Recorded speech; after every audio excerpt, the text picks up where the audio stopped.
We have another NHL trade to discuss, this one between the Maple Leafs and the Capitals. Rasmus Sandin has been traded from the Leafs. We'll discuss the details coming up next. So welcome back to another video here at Top Shelf Hockey. As I mentioned, we have some more breaking news from the NHL. The Toronto Maple Leafs continue wheeling and dealing ahead of the NHL Trade Deadline.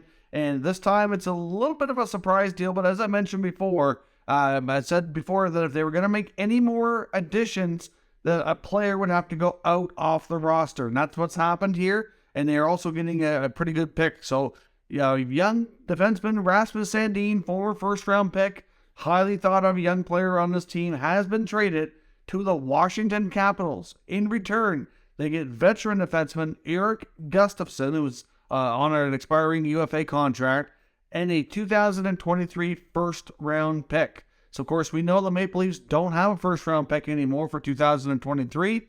Well, they've got themselves back into the first round of that draft, which is a deep draft. Now, this pick is a pick that Washington had acquired from the Bruins in the Orlov Hathaway trade. So, the Maple Leafs now hold the Boston Bruins first-round pick. So, in all likelihood, it's not going to be super high. It's going to be a pretty low first-round pick.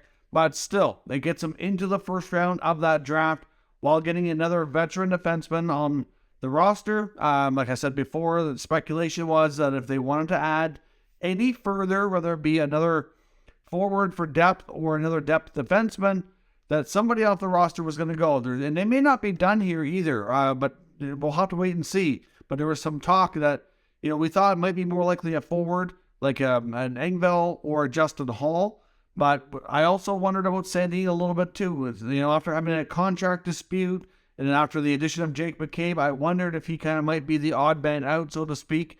And now at least they get a good return. Like if it was him for Gustafsson, that would be a major issue. But they're getting a first-round pick for him as well. So really, overall, I like the trade for Washington. They get themselves a nice young defenseman to start replenishing after moving out some veterans. And the Maple Leafs get back into the draft, the 2023 draft first round. I like Sandin as a player, but with the other guys they've added, I knew that he might not become an everyday player, at least for the time being.